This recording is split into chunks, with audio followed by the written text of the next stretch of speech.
Bien, vamos a analizar hoy lo que es el grupo placebo de la vacuna de Pfizer de RNA mensajero desde un punto de vista muy claro. Vamos a intentar situar este grupo placebo en la realidad y comprobar qué tipo de comparación tiene lo que ha sucedido en el grupo placebo, es decir, el número de contagiados, con lo que ha sucedido en la realidad en el periodo de análisis del estudio. Para ello nos vamos a centrar en el estudio que New England Journal Medicine publica el día 10 de diciembre, justo el día en el que es aprobada la vacuna, la aprobación de emergencia o la autorización de emergencia en Estados Unidos por parte de la FDA de esta vacuna de Pfizer. Y en este estudio, que se puede consultar en la página web de la revista, de la publicación científica,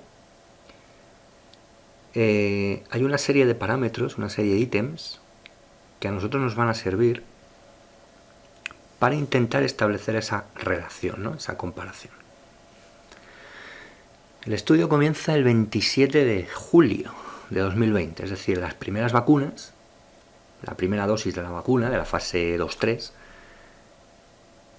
en la que se basa este estudio, se inyecta en los primeros participantes ese día. Y la fecha de corte del grupo de estudio es el 9 de octubre. Es decir, a partir del 9 de octubre ya no se admiten más inyecciones de vacunas que pertenezcan al estudio. La fecha de fin de análisis es el 14 de noviembre y el tiempo de monitorización media de todos los participantes que se incluyen en el estudio es de 2 meses. Por tanto, la inyección de la primera dosis se inicia el 27 de julio. La inyección de la segunda dosis, sabemos que son 21 días, se va inoculando desde el 17 de agosto hasta no sabemos cuándo. Hay una nota de prensa de Pfizer del 9 de septiembre en la que se afirma que más de 25.000 participantes en esa fecha ya tienen inyectada la dosis 2.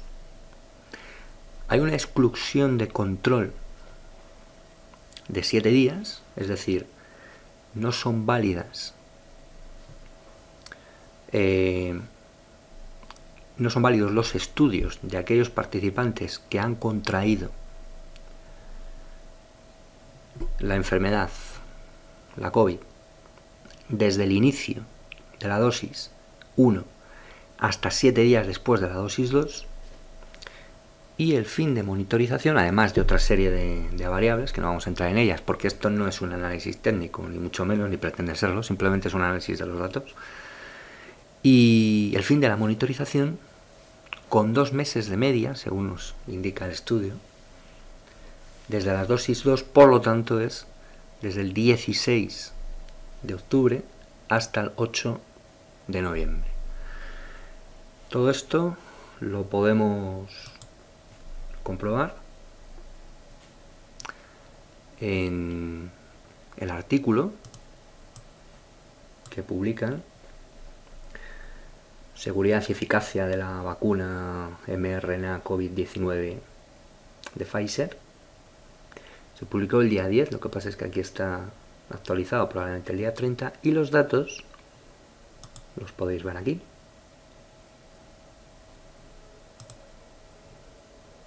Este es el resumen, y además vamos a buscarlo Aquí. Entre el 27 de julio y el 14 de noviembre, un total de tantas personas, etcétera, etcétera. Es importante esto, ¿vale? 52 lugares dentro del mundo, de los cuales 130 pertenecen a a Estados Unidos, 1 a Argentina, 2 a Brasil, 4 a Sudáfrica, 6 a Alemania y 9 a Turquía.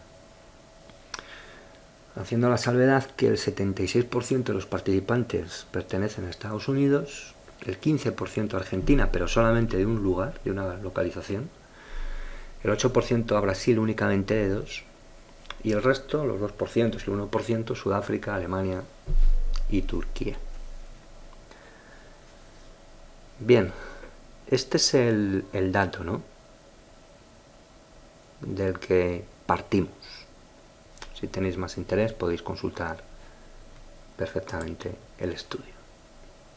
Entonces, quedaos con este panel. ¿Y cuáles son los resultados del estudio de estos participantes? Pues en Estados Unidos, con el 76% de los datos, recordad Brasil, Argentina, Alemania, Turquía, 13.506 participantes en vigilancia, 119 casos COVID, lo que nos da una cifra de infección del 0,881%. Volvemos otra vez al mismo lugar y comprobamos la tabla donde se publican estos datos. Y aquí abajo lo tenéis. Argentina, 35 contagiados de 2.521 participantes, Brasil 8 contagiados de 1.121 y Estados Unidos 119 de 13.506. Por eso afirmamos aquí esto.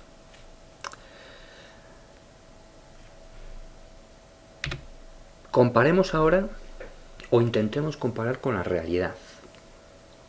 Si recordáis, en el cuadro que vimos anteriormente, estamos hablando de una ventana desde el inicio de la primera dosis, el día 17 de agosto, desde la inyección de la segunda dosis, el 17 de agosto, hasta el día 8 de noviembre. Son 84 días, y durante esos días los participantes del grupo placebo, a los que recordéis no se les había administrado nada, algo inocuo completamente, estuvieron expuestos a contagio. Bueno, de 13.506 desarrollar una tasa de contagio del 0,881, es decir, 119 casos. Pues vamos a ver qué sucede en Estados Unidos en esos días, en esos 84 días. Y vamos a intentar analizar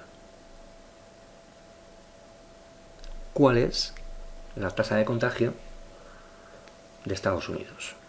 Además, eran 130 lugares los que monitorizaron, por lo tanto, en el estudio más exhaustivo, que también está publicado en Pfizer, en la página de Pfizer, se ve perfectamente incluso los lugares, etcétera. Pero vamos, es bastante amplio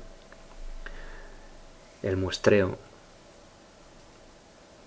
sobre los lugares de procedencia. Y vamos a utilizar para ello una serie de fuentes. Necesitamos la población de Estados Unidos y necesitamos qué casos se han producido en ese periodo 16-10, 8-11, con una base de 60 días. Ahora vamos a explicar por qué. La población, vamos a obtenerla de esta maravillosa página que tienen los Estados Unidos que se llama Census. El Census es el procedimiento que ellos siguen para calcular la población, lo hacen cada 10 años, el último fue en 2010 y este año, en abril, han desarrollado el censo de 2020 para saber exactamente la población que habita en Estados Unidos. Pero tienen unas cosas chulísimas, ¿no? Y es, por ejemplo, os recomiendo que trastéis en ella porque es una pasada. Por ejemplo, tiene un contador en el que cada segundo, como veis, está analizando las personas que nacen y las personas que mueren para ver cuál es el desarrollo de la población mundial. Entonces, si nacen más que mueren, la población del mundo sube, ahí lo veis. Claro, es que prácticamente menos de cada segundo está subiendo. Y en Estados Unidos pues puede suceder que sí o puede suceder que no, ¿no? Por ejemplo, ahora mismo pues hay más nacimientos que defunciones. Pero a nosotros lo que nos interesa es esto. Ahí lo veis, ¿no? Si puedo cambiar, no puedo hacer nada. Estados Unidos, el 1 de julio de 2020, había una población de 329.877.505. Este es el dato con el que nos hemos quedado. ¿De acuerdo? Por utilizar fuentes lo más fidedignas posibles. Y lo mismo sucede con la incidencia del COVID. Nos vamos a ir directamente a la página del CDC. Y aquí, además de una información también muy exhaustiva, tenemos el número de casos. Número de casos y incidencia, bueno, la tasa 14 días por 100.000 habitantes. La media, perdón, de los últimos. Aquí no distinguen entre 100.000 habitantes, aquí es la media directa. Es decir, la media de los últimos 7 días.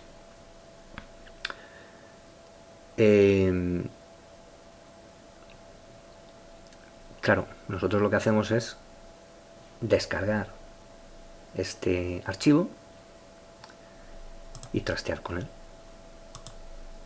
Bueno, pues este es el archivo que descargamos. Entonces, sí que es interesante que os comente cuál es un poco la metodología, ¿no? Porque esto no son simples medias y coges las medias que hay, haces una media desde tal fecha a tal fecha. Bueno, este archivo tiene la fecha, los nuevos casos, los 7 días y aquí esta es la columna que nos interesa, ¿no? Son los nuevos casos diarios que proceden de lo que acabamos de ver.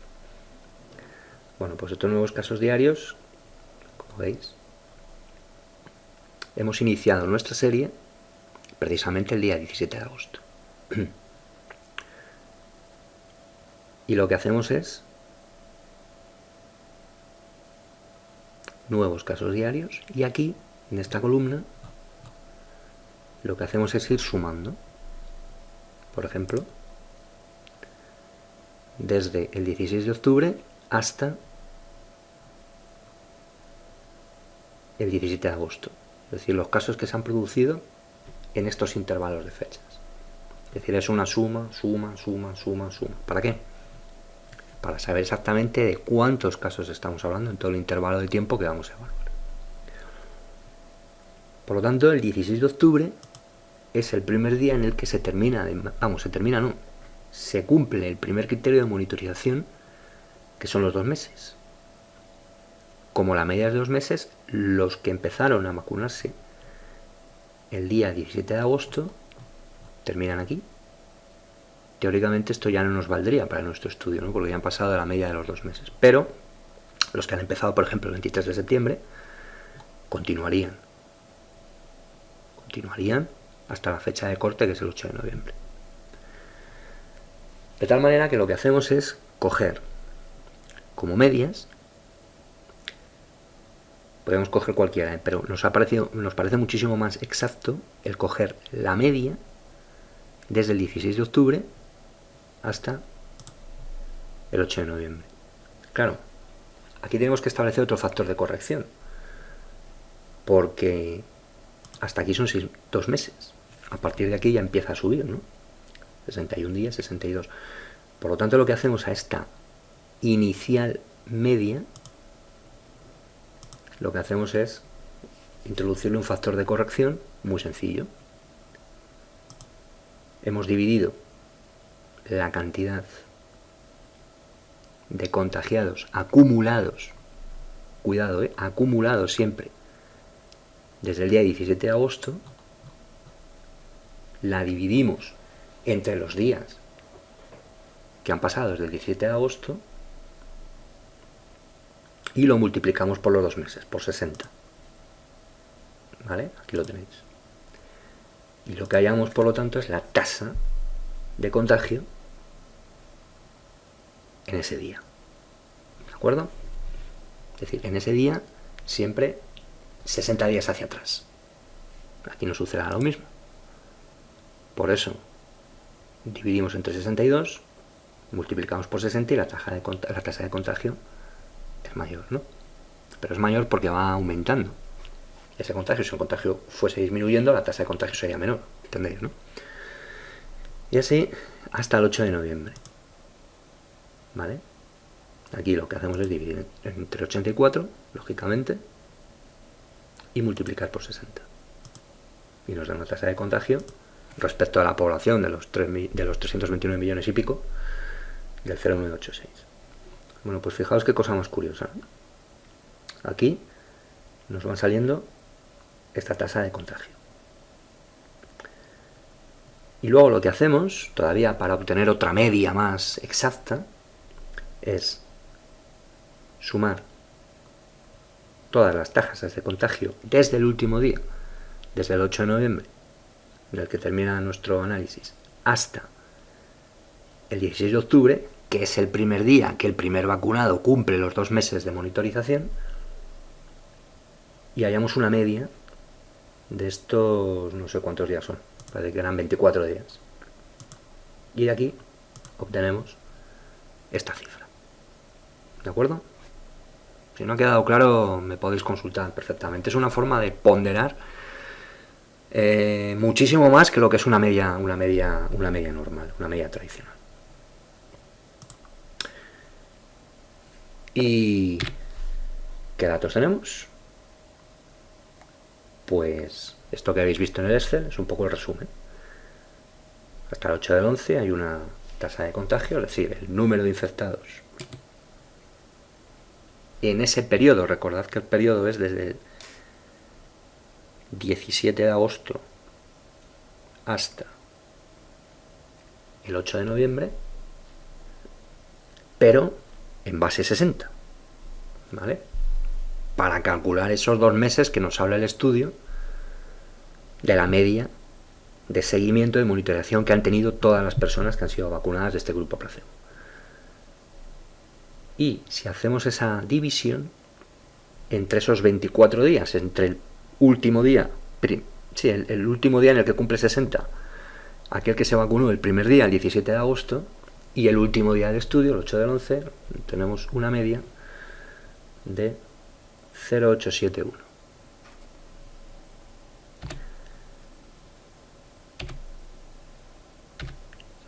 Si analizamos, vamos a ver que me he ido hacia atrás en vez de hacia adelante,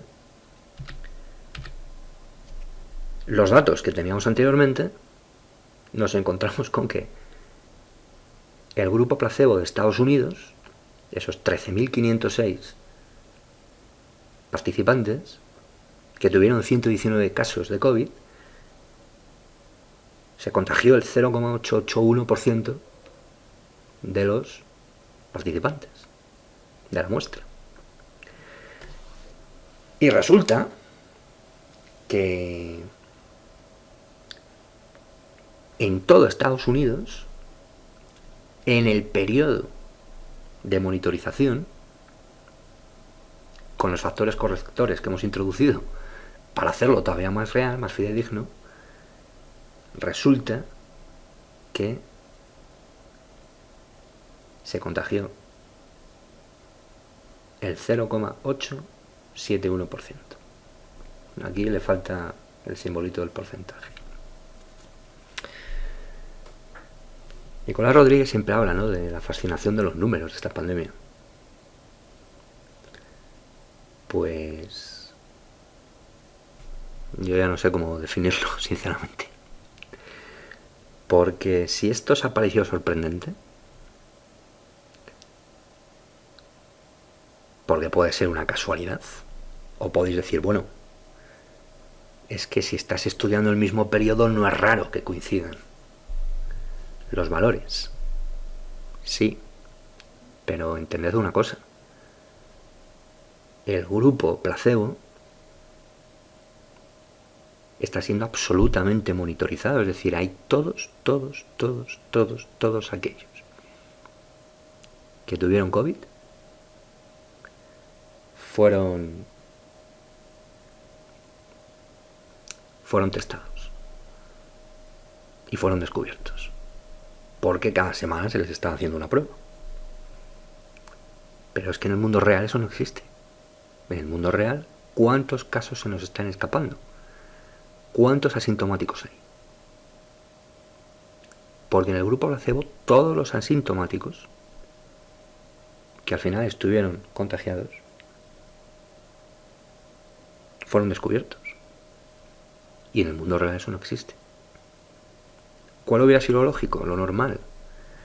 Si el grupo placebo es representativo de la realidad, hubieran tenido más casos. Bastantes más. Y podría decir también, bueno, es que los menores de 16 años no participan en el... Bueno, pero la influencia de los menores de 16 años no es muy grande. O es un porcentaje no muy importante. Quedaos con la magia de los números y lo que os digo. Si esto os sorprende, vamos a estudiar el caso de Moderna, que también del estudio de Moderna, el estudio que además publica el New England Journal of Medicine, porque tiene también su cosa, ¿no?, su curiosidad, que llamamos siempre entre comillas. Repito, yo no valoro, ¿eh? Es decir, no digo absolutamente nada, simplemente presento unos datos. He presentado además el procedimiento. Por supuesto que si veis algún error o alguna historia rara, no que os parezca el procedimiento, lo podemos mejorar, lo podemos cambiar, incluso si es criticable, pues se critica, ¿no? Aquí estamos todos para aportar datos, que es lo que nos gusta y lo que nos atrae, y más en esta increíble, fascinante, ¿no?, diría el maestro Nicolás Rodríguez, pandemia, ¿no? Y ya os digo, si os ha parecido esto curioso, vamos a analizar desde la misma perspectiva, con el mismo método, los datos de la vacuna de Moderna y un regalo más de esa vacuna. Como siempre, muchísimas gracias por vuestra atención y ánimo.